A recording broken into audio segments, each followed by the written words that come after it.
Good morning. What's going on? This is Life Pastor Kyle. Welcome to the Journey to Winning Anyway Life. I'm your host for All Things Winning. This is 2026, and we are winning anyway. Come on in here. Where are you? Listen, I'm so overjoyed and excited. I was busy playing with some things and doing some things on here. Hey, Andrea Thomas, how are you? Happy New Year to you as well. Listen, this year is not a year for play. It's a year for real. Oh my God, it's gonna be amazing. This year has me stumped already. I mean, it's already doing more than other years you could even fathom. Hey, Manny Saeed, good to see you. Good callers, Divine. Hello to Wanda Lottie. Can you hear me clear to Wanda? Make sure all is well. I'm jumping in here. I'm just, my goodness, it's exciting. It's I'm overjoyed about some things. And it's just clarity. The clarity God gives you is amazing when you just take the time to check it out. Tamisha Figaro, what's going on? Hope all is well with you. And so, Alicia James, good to see you. Listen, I've been doing some of the coachings already for those in one of their $100 90-minute. Hey, come on in. Let's make it happen. It's happening. I'll say it like that. It's happening. And so that's the good part about it. It's been 90 minutes for most of them. Hello, Brittany Long. Good to see you. Kenneth Davis, good to see y'all as well. 13 of you on, hit that like a love button. I know y'all are speaking to me, but hit that like a love button real quick. And I want you to know that I'm tracking you. It's called tracking. I get a chance to see who's on here, see what's going on. Hello, Aaron Renee Fleeks. Listen, y'all, I don't want to keep y'all long. I know our time is 6:45. Well, 6:45. I was putting a new streaming thing in for this year and locking it in. And I just want to talk about some winning anyway life lessons. Hey, Christy Lewis, good to see you. Still praying for you, darling, and praying for your family and everybody. Just praying for y'all, man. I know it's when it's unexpected. When you expect it, it's different. But when you don't expect it, it's really a weight. And we're praying that God will keep you lifted and keep you strengthened in all that you do. Nita Holloway, good morning out there, Mr. Holloway. Tweaker Hood, great morning to you. Listen, I'm ready for this lesson, y'all. It's not going to be a churchy lesson at all. It's going to be a coaching lesson. I'm into my coaching now because some people really need help. Good morning, Geraldine Shelvin. Great Friday like that. Thank you. People really need life help, for real, and not just church help. And that's what God is showing me, how to integrate the wisdom that I have with what He's given into what people can receive and how they receive.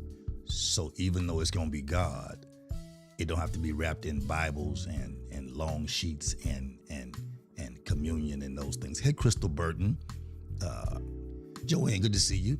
And so listen, I want to talk about something quickly this morning about just winning anyway life lessons, because I want to get you to where I told y'all my goal is first quarter. First quarter for everything. First quarter church change. First quarter my life change. First quarter your church, your life change. First quarter that you can have things you can see, but you have to start doing the work right now. Dr. Julian Robinson, God bless you, man. Good to see you. Haven't heard from you in about 2 or 3 years. You left the city, left the town, unplugged, talked away, walked away, didn't call, and used to call me every other day. We laughed and talk about all kinds of stuff, and then now he got grand and got baller, and he moved out of town and stopped calling. I see him look at stuff but don't like nothing. Now here he is. Man, good to see you, brother. Hope all is well. Were you back in town for the holidays? Didn't know, man. Hope all is well with you, your family. I see your career growing, you're changing, you're moving, church, ministry, man. It's amazing. This is the year for it. So, man, enjoy what it's doing. There are 19 of you on here. Hit that like a love button. Hey, Latasha. Hello, Keith Young. Good to see you, sir. Hit that like a love button right quick. Ooh, science is bad, but listen, I'm ready for you this morning. I'm ready. Hello, Deja Young. I see you over there. Dr. Law, good to see you, sir. Canvas Booker, SAP. Let's get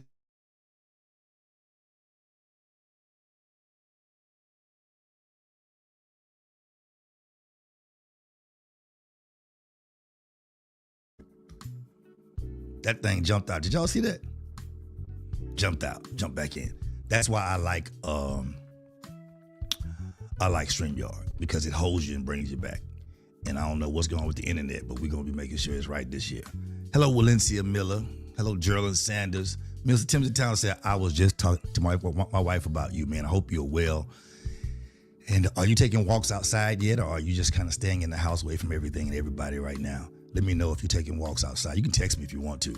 Taking walks outside, going outside your house and moving around, or are you just kind of staying in the house to be secluded so your body can completely heal? We're still praying healing and wholeness for you, sir, and excited about your future, man.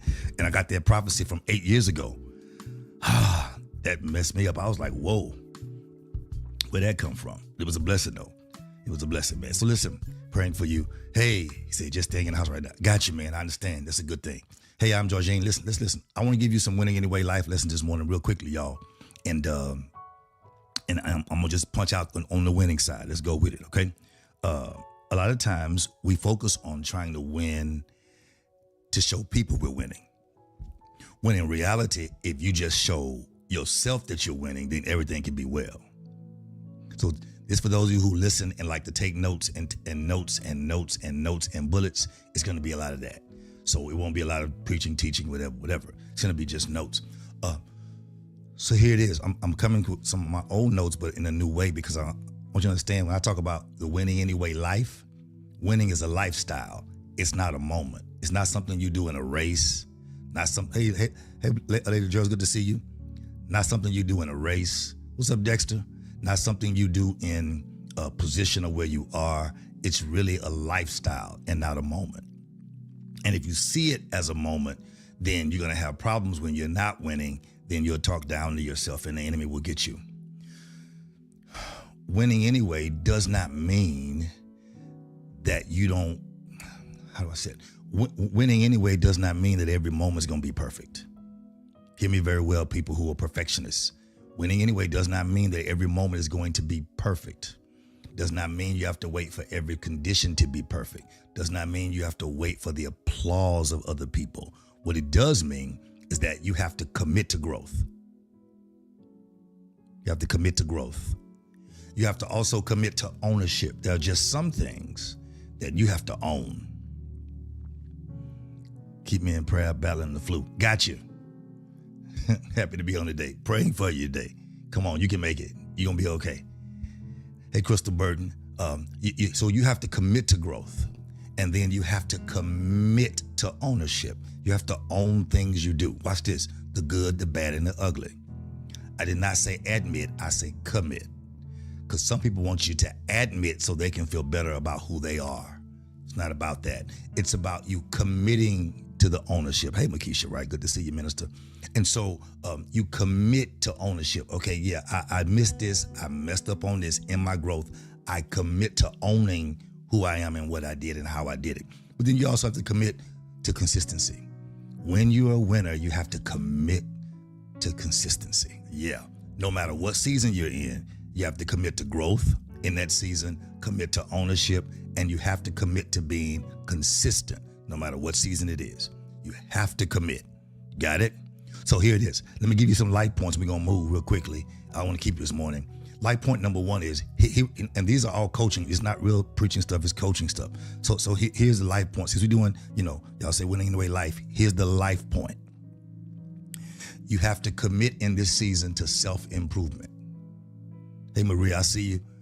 I see you out there on YouTube and your class, I'm sure, probably somewhere. Good to see y'all. You have to commit to self-improvement. You cannot give people who you were last year. They already know that person. They're tired of you. They're sick of you. You're sick of you. And the only reason why you're trying to give them something that they gave you before is because they clapped for you last season. They won't continue clapping for the same. So you have to commit to self-improvement. Does not mean you have to change. It means as you grow, you give them new seeds and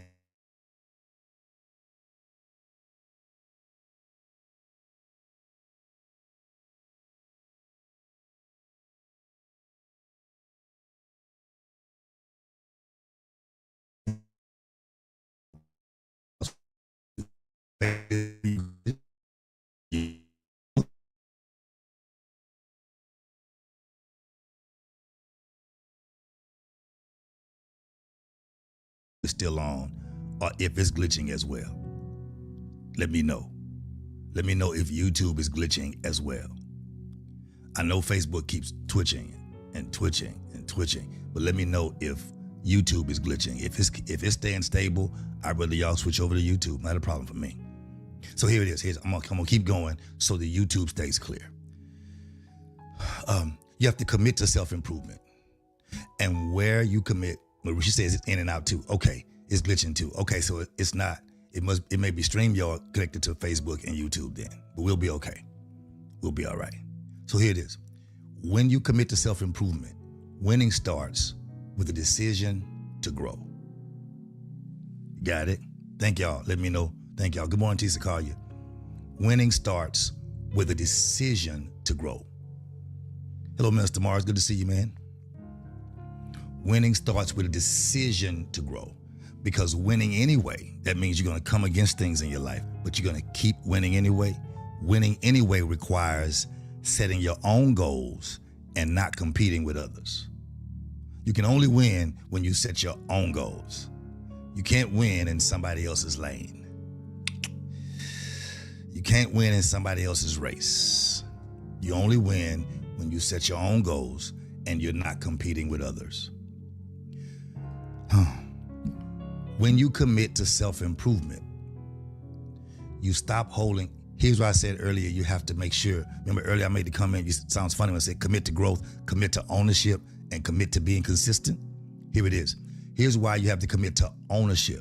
Because when you commit to self-improvement, you stop holding other people responsible for where you are in your own life.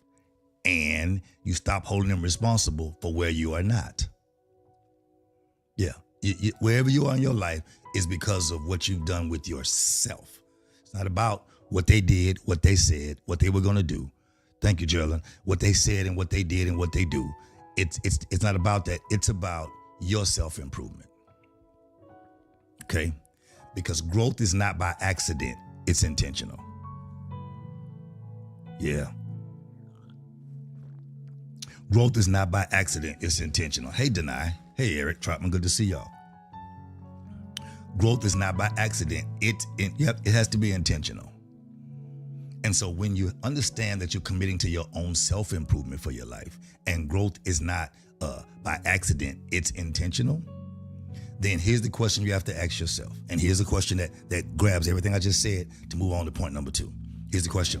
What area of your life is requiring your next level of attention?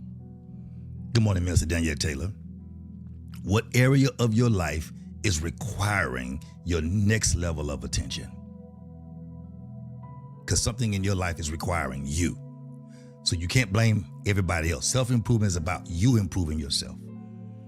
Not holding others responsible for where you are, where you're not. No, are you doing the best you can do for where you are, for you right now? So what area of your life is requiring the next level of your attention?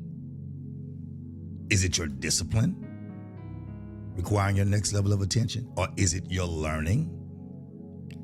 Or is it your maturity? What level of your life is requiring, and only you can answer that. What level of your life is requiring your next level of attention? Good morning, Greta. Good to see you. So here it is. So now we move to that area, life point number 2.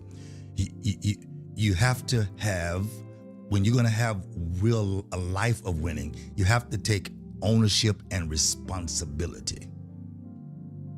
Real winners take responsibility before they take credit. Most people just want credit for things. But the question is, can you take responsibility for the thing? Okay, let's move further. If you really want to get credit, take responsibility. And people take credit. If you take responsibility, people will give you credit. Oh man, that was nice. That was this. So that's so-and-so, that's not me. That's so-and-so, that's not me. People will give you credit. But the problem is most people don't want to take responsibility, don't want to be faithful, don't want to be loyal, don't want to grow, don't want to learn, don't want to mature. But when the times for credit, they say, hey, I was in there too. You want to be in it to get some credit. In this season, to win, you have to take responsibility before you take credit. That's what winners do. You take responsibility before you take credit. Because personal ownership is the bridge between potential and progress. Yeah, I have potential. Am I going to take ownership and responsibility in the middle? Because that's the only thing that will get me to progress. I must take ownership and responsibility. So when I do that, I have to stop blaming circumstances. I have to stop blaming people. I have to stop blaming timing. I have to stop blaming what I feel and what I felt and what was done to me and my feelings. When you stop blaming all those things, then you position yourself to lead in your own lane. And when you lead in your own lane, you've already won, because there's nobody in your lane but you. So you lead in your own lane. And what that lane will lead you to, it'll lead you to authority in your own life. It will also lead you to clarity in where you're going with your life. Got it? Okay. So it's time for you to take full responsibility for your actions, for your decisions, and for your outcomes. It's time to take full responsibility for your actions, for your decisions, and for your outcome. It's your life. It's your winning anyway life, so you take responsibility for it. Got it? That leads to point number 3. I'm almost through. Point number 3. So when you decide that you're going to live this winning anyway life, and you jump into the commitment of self-improvement, and then taking ownership or taking responsibility and ownership, then it'll lead you to an area where you have to simply open your life up. Here's where it gets deeper. Now you got to do a little work. You have to evaluate consistency over perfection. This is such a good one. Come on, there are 33 of you on here. Only 20-something have liked this post. Can you go ahead and all of you like this post? So therefore, or like it, I know you're here anyway. There are 33 on here, maybe because you're over on YouTube. Okay, good. So consistency, you have to evaluate consistency, your own consistency over perfection.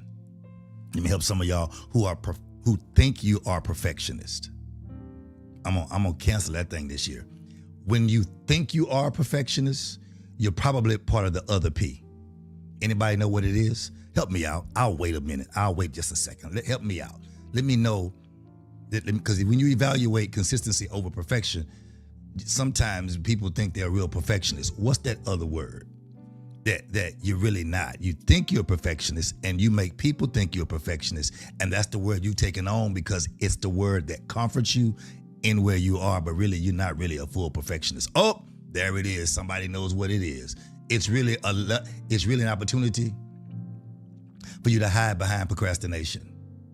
And normally, watch this, Carlos. Normally when it's procrastination, it's because there's a low level of self-esteem or belief in self. And when there's a low level of belief in self, but we want to lie to other people, or I mean to be harsh, I'm just being straight, lie to other people, then what we do is we hide it behind a word that's powerful, like I'm a perfectionist, when really you're not fully believing in yourself, and you're really just a procrastinator. And I'm going to open it up in just a few minutes. I'm going to open that can up so you can kind of get in and see what that is, what it looks like for just a minute. We're going to move on. I'm not jumping on that. I'm just trying to tell you, you have to evaluate your consistency over perfection, because consistency builds what perfection delays. I'll say it again. Consistency builds what perfection delays. Let me say it again so you get it. I want you to see it in your head. While I'm being consistent, at least I'm doing something. I'm producing. And whatever I think I'm trying to work on or fix in one fix, if I do something 17 times, eventually it'll become part of who I am. And what I'm trying to get to will be me already 17 times with production, with producing, with provision, because I'll be getting paid for what I'm already doing already, versus me working on one thing for the length of 17 things and realizing I think it's perfect, and then realizing I just really comforted in my procrastination. Here it is. So you have to evaluate consistency over perfection, because consistency builds what perfection delays. Y'all got it? Here's how it works. Consistency keeps moving, no matter what. Fast, slow, hurt, abused, going through, frustrated. Consistency keeps moving. It keeps moving. God said, for those who heard the end of the word on Wednesday, this is the part that we didn't talk about in the lesson. Consistency keeps moving. It keeps movement. While perfection often spends too much time evaluating and not moving at all. So let me give you something deeper. I'm going to let you keep calling it perfection, so I'm going to agree with you for the moment. Perfection can be self-intimidating, while consistency always yields progression. The progression may not be what you want it to be, but it may be what, watch this. If I really need something, hear me very well. If I really need something today, it's a need. I'd rather have someone who is consistent to yield progression that helps me get what I need today. Demeter Phillips, oh my God, good to see you. How you doing? Hope all is well with you. Happy New Year. So consistency yields progression. At least I'm getting what I need versus you not giving me what I need until tomorrow and call it perfection. And then when I tell you I no longer need it, what's up, Taz? You're frustrated now because you've been intimidated by yourself trying to be perfect at something when I needed progression. I don't always need perfection. I need consistency. If I need my car to get to a major meeting to meet bankers, I don't need you to stop telling me how you were trying to clean my rims. I want to make sure every spot and every dot was off. But if I'm late for the meeting and I don't get funded and I miss a 6-figure meeting because you want to play with my car, you're going to either pay me, get sued. You understand what I'm saying? Consistency builds what perfection delays. Okay. So all you hollering about, I'm going to do it. After so long, I just simply call you a liar because you talk too much. There's no progression. Yeah.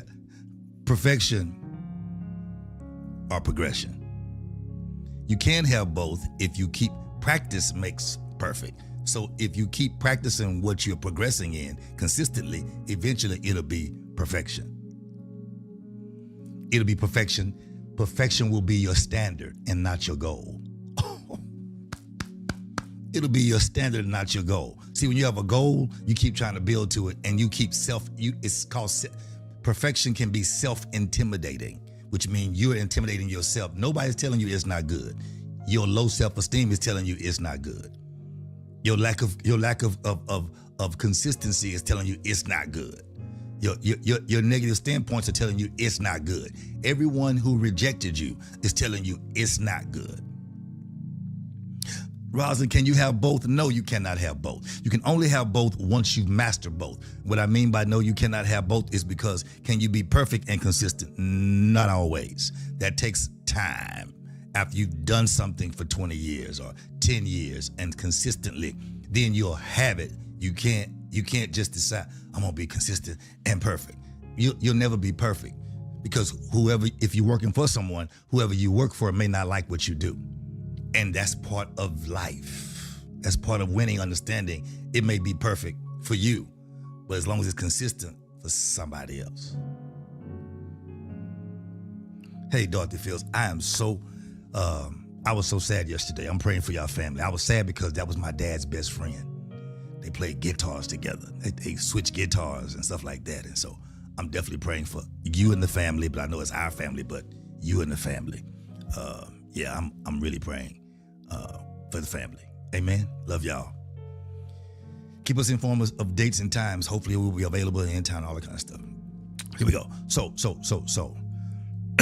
Practice makes permanent. I like that, Crystal. Doesn't make perfect, it makes permanent. And when you're permanent, you can decide what you want to perfect based on the situations around you, based on what's needed. Because what's perfect for you, okay. What you call perfection for someone else may not be perfection for them. Because if they have a standard that they go by, or they have a goal and agenda that they're trying to reach, or if they have a particular message they're trying to put out, because you like what you did, that hidden low self-esteem will make you like your own work when your own work is only meant for you. It's still not the message that person is trying to convey. So you end up not having that person's clap, support, or finance.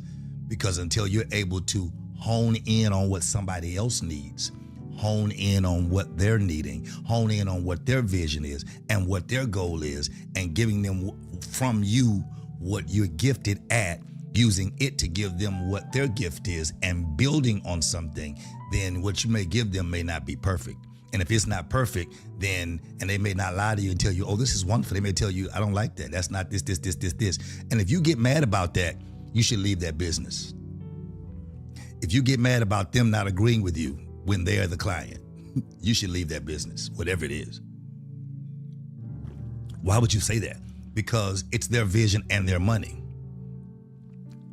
I was taught years ago when I helped build churches, never let somebody build their vision on your budget. Oh, this is my church, I put that in. I put that in. This is my house, I put that in. That's not your house then. It ends up being their house. And they build this big old budget, and then you end up paying for what they want. And at the end of the day, you're paying for it with interest, and they're going on. Never let somebody build their vision off your budget. Make sure they understand what your vision is. Then you don't mind using your budget to support them because they're supporting you. That's a winning anyway life lesson for somebody. You'll get that later.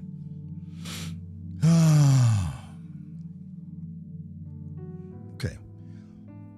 Life point number 4. I gotta go. 27 minutes. Oh, Jesus. Okay, life point number 4. When you push these levels of winning in your life, and levels of ownership, and levels of growing, and levels of love, and levels of living, you have to maintain resilience.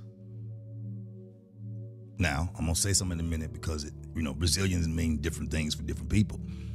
But you have to maintain resilience in the face of adversity. Resilience is not used when everything is well. It's used when there is resistance. And the resistance is against the very core of something. You have to learn to maintain resilience in the face of adversity. Everybody is resilient behind adversity. But you got to maintain resilience in the face of adversity. Okay, let me show you how you maintain it mentally. You have to remind yourself that pressure does not cancel purpose. It really proves it. I'll say it again. Pressure does not cancel your purpose. Pressure only proves that the purpose is supposed to be there. And so you have to now let the pressure come. As pressure is applied to you, you apply pressure to whatever needs to get you to the next level so your resilience stands up. Bless you, Dr. Robinson. So adversity, and listen, I want you to hear me clearly so y'all don't get thrown off, because we get thrown off. Church people get thrown off so easy. Watch this. Adversity is not a sign that you're losing. This must not be right. And nothing's going right for me. Everything's going right. The husband, the family, the children, the kids, my job, that is. When I hear people go off like that, I just look at them and say, man, who is your pastor, or who have you been listening to besides your pastor, or what do you do when you go to church? Let me tell you why I say that. Because the devil never attacks an empty vault. He never robs an empty vault. So if the enemy is attacking your family, your money, your car, your house, and you know you're living right, it's not a sign that you're losing. It's a sign that you're resilient and that you're really trying. It's a sign that you're trying to hold your family and your finance and your job and your children and your marriage together. And the devil's attacking you in every place because that's the only way. Good morning, Raquel. That's the only way he's going to get to you is by attacking everything. So adversity is not a sign that you're losing. It's a sign that you're trying. And the enemy knows he can't stop you. And the only person that make you give up is you. Okay, let me help you again. I said it. Resilience means different things to different people. But to a winner, resilience is refusing to abandon the assignment because of resistance or because of adversity. Hey, Dr. Renee, Dr. Clarissa. Got it? To a winner, this is what resilience is. Resilience is not just bouncing back. Because a bunch of people, hear me very well, a lot of people are bouncing back. If I can go further, y'all please type the word go. I heard something in my head. I want to give it to you, but I want your permission. Type the word go. A lot of people are bouncing back. They think resilience means to bounce back. Please let me show you what the enemy does. Eric Troutman say go. Okay. I got one go. Okay. Hey, Dr. Donovan Woods, good to see you, man. I inbox you back, man. You never text me back. Check your inbox. We were talking about the things that was going on. Listen. A lot of people think that resistance is bouncing back. Resistance is not bouncing back. Resistance is refusing to go back, but moving forward. Okay. I'll show you what I mean. Ashley Jean, people think resistance is getting knocked down and coming back. I'm resilient. I'm resilient. Bounce back, come back. But if you keep bouncing back, guess what? You're no better than Bozo the Clown. Because resilience is not always about bouncing back. It's refusing to go back when you're on assignment, especially in the face of resistance or adversity. So resilience is what you put up when you have resistance. It don't mean I bounce back and come back to resist. No. It means I push through resistance and adversity. I may be still, but back is never an option for a winner in any area. We're not bouncing back. Well, I got knocked down. Did you get knocked down, or were you being taught a lesson? Well, I lost. Well, did you lose, or were you learning? Well, I was weary at the moment. Well, were you weary, or were you re-upping to go forward, but you didn't go back? Back is never an option, because when back is an option, the enemy's going to use everything to keep you going back, bouncing back. Then you're no better than the Bozo the Clown that you would hit and it bounced back up. But the foundation never moves. And the enemy's got people thinking that they're resilient when they're bozos because their foundation's not moving. And when the next level of frustration comes, they're whining and crying. How are you praying and crying? How are you an intercessor and broken? I'm not saying you can't have broken moments, but how are you toe up and you're an intercessor? How is God talking to you and you don't hear nothing at all for yourself?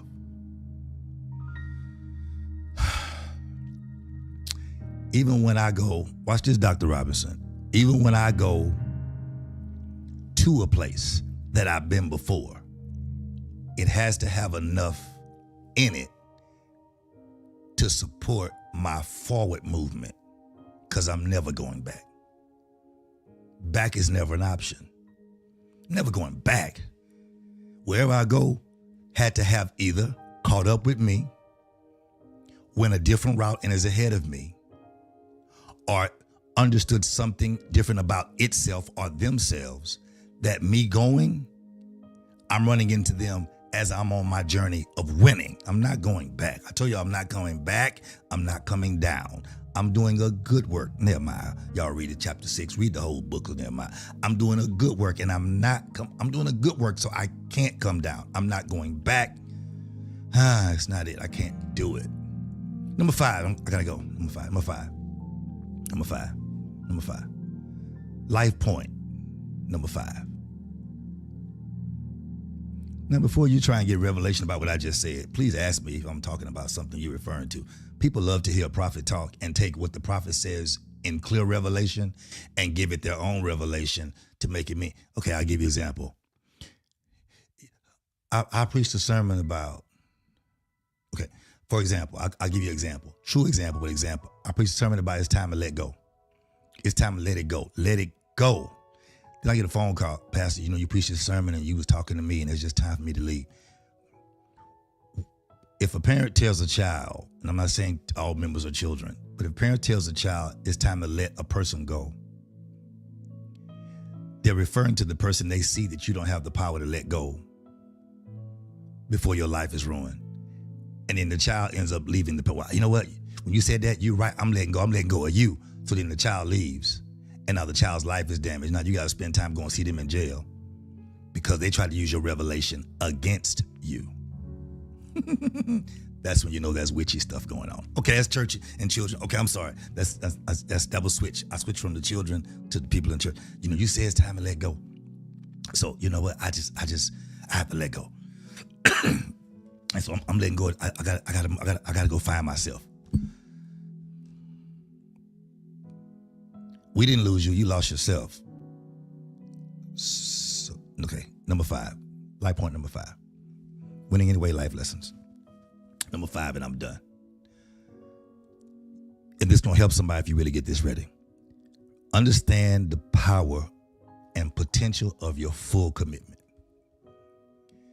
It's time to come into the understanding and understanding of the power and potential of your full commitment. 36 of you on here, and God said I can say it real easy. Some of you have never really been fully committed to anything. Everything you've been in and you've done has been based on what you were trying to get something out of it. You've not been fully committed to it. So it can go, and while it goes, you go, and then you become a blessing for it. Then you become part of the blessing. Most of you, not all, most of you, some of you have been, everything you've been a part of has been something you wanted to be over or in control of. You've never fully used your potential to commit to anything. You've been a part of a lot of things. Your name is on a lot of things. Your signature's on a lot of stuff. Your logo is on a lot of stuff. But you never really fully committed to anything. Good morning, Emery Shelvin. Good to see you, sir. You never fully committed.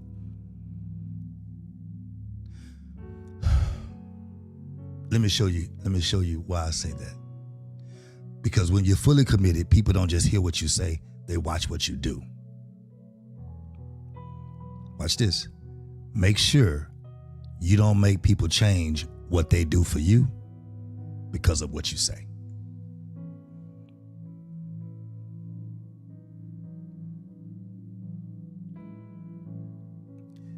Dr. Julian, go back and listen to like the last 30 minutes of Wednesday night Bible study. Go back, it's on my page, I think. The last 30 minutes, just 30 minutes of it. It's like 45, 50 minutes, last 30 minutes. It's an open door for what you just said.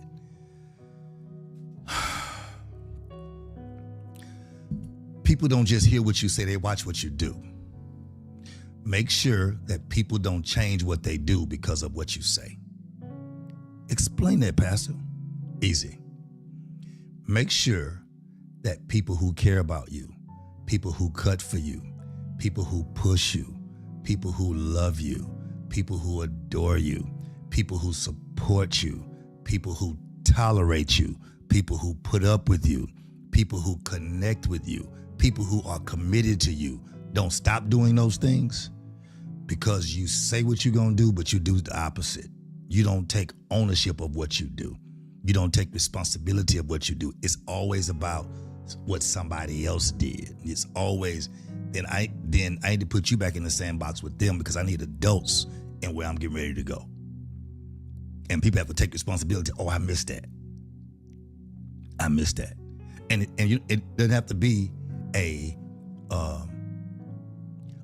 harsh conversation. I mentioned something I said, and I mentioned yesterday, Sister Raquel mentioned something. I said, why was the live like this?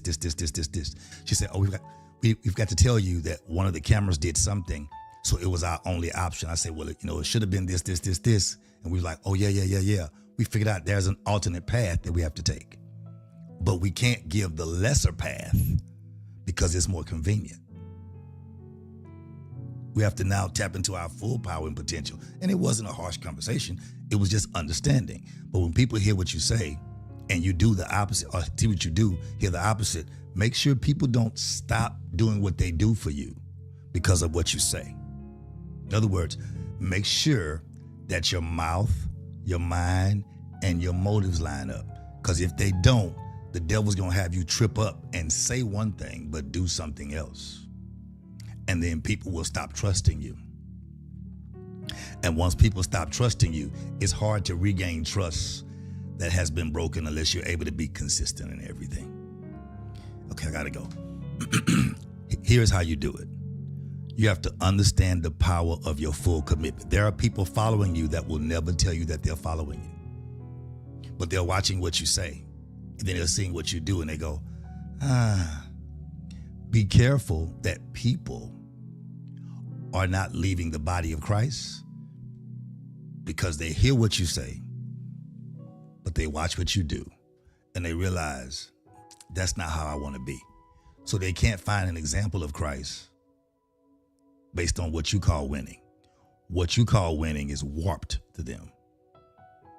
You have to understand you have power in your the minute you become fully committed to the body of Christ, the minute you become fully committed to yourself, there are people who will support you when you're fully committed. But why would people support you when you're not committed to yourself? When you are going to be off and throwed and here and not here and available and not available, around and not around. They can't use you as a mentor when you're not available. Because you're not there in your full potential. You're not committed. Here we go. So I'm done now. Here's a winning truth. Your yes to growth, not to God, just your own personal, to your growth, becomes someone else's reason to believe again. But if you're taking your time trying to be perfect before you commit to your next level of growth, then God is not going to send you help when you're not doing what you were committed to do.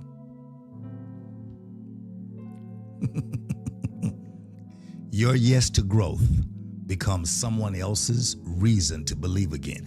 That's how you understand the full power and potential of you being committed. That's the power of commitment. That's the power of this winning lesson. That's the power of winning lessons. That when I'm committed, somebody else that needs my drive and commitment commits. Hey, Alan, I see you, man. Good to see you. When I'm committed, then God starts lining up people who've been watching me. Watch this. They watch me from a distance, but as the commitment and growth changes, they start to pull closer because they're created to support the commitment, not to support me. They're able to support me in my consistency of being committed. But what makes it perfect is when their vision, their gift lines up with my commitment and their commitment, and they come together, and now it creates something beautiful because of commitment.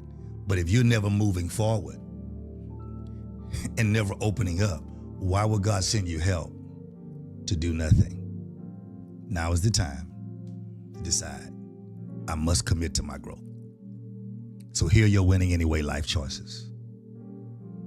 And I'm done. 5 choices. 5 choices. If you're ready, type the word ready and I'm done. I promise. I'm done in 2 minutes. I'm done.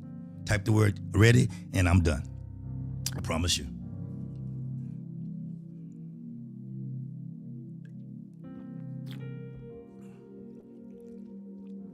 Twondalati, you gotta change that. Here we go. Y'all ready?